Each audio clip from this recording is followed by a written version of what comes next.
আসসালামু আলাইকুম বন্ধুরা, তোমরা সবাই কেমন আছো? আমি বেশ ভালো আছি।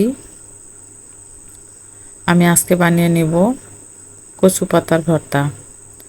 কচু পাতা ভর্তা বানানোর জন্য আমার যা যা লাগছে তা আমি তোমাদেরকে দেখিয়ে দিচ্ছি। কিছুটা কাঁচা রসুন, পেঁয়াজ আর কাঁচামরিচ। তা আমি রসুনগুলি প্রথমে একটু ভেজে নিচ্ছি।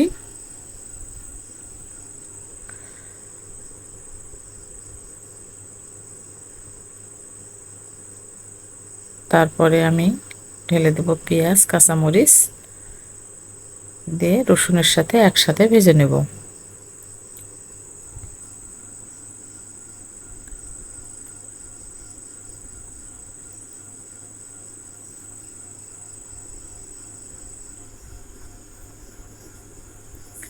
লাল লাল করে ভাজা হয়ে গেলে আমি কাঁচামরিচ, রসুন ও পেঁয়াজগুলি একটা বাটিতে উঠিয়ে এক সাইডে রেখে দেব।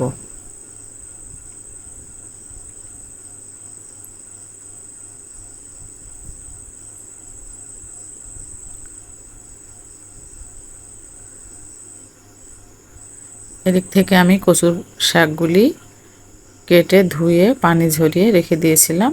ওই প্যানেই আমি কচুর শাকগুলি বসিয়ে দিচ্ছি, নিচে একটু পানি দিয়ে।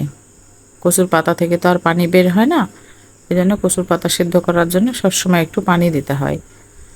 আমি কচুর শাকটা ভালো করে সিদ্ধ করে নেড়ে, এই যে দেখো এরকম অবস্থায় এসছে, বারবার উল্টে পাল্টে নেড়ে ভালোভাবে পানি শুকিয়ে নিয়েছি। এবারে আমি চলে আসছি শিল পাটাতে। আমি পাটায় শাকগুলি ভালোভাবে বেটে নেব।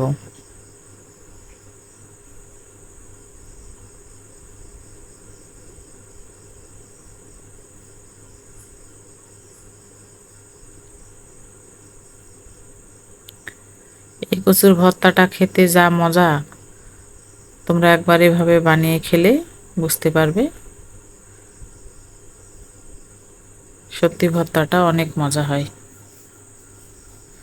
আসলে যে কোনো ভর্তাই খেতে অনেক সুন্দর হয়, কচুর পাতার ভর্তাটা এইভাবে খেলেও খুব ভালো লাগে।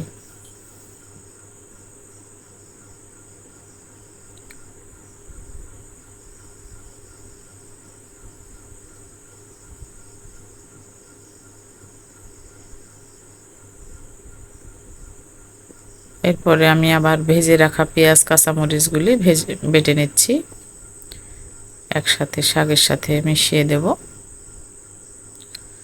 আমি এগুলো একটু গোটা গোটা করে বাটছি,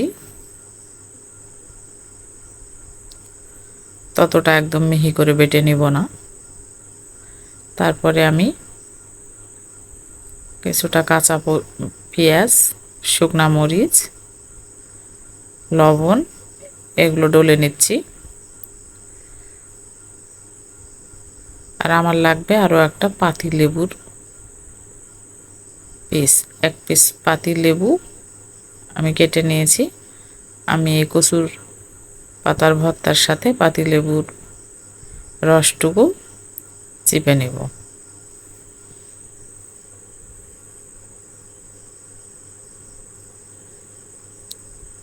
লেবুর রসটা দিলে মুখটা চুলকানোর ভয় থাকে না।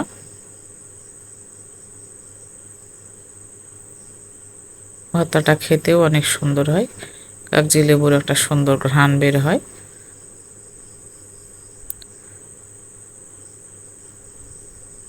তো বন্ধুরা, এই যে আমার ভর্তাটা ফাইনালি বানানো হয়ে যাচ্ছে। আমি ভর্তাটা মাখিয়ে শিলপাটা থেকে তুলে বাটিতে করে তোমাদের একটু দেখিয়ে দিচ্ছি। আর আজকের মতো এখানেই বিদায় নিচ্ছি। যেতে যেতে তোমাদেরকে বলছি, আমার চ্যানেলটাকে প্লিজ সাবস্ক্রাইব করে দিও, লাইক করে দিও। আল্লাহ হাফেজ।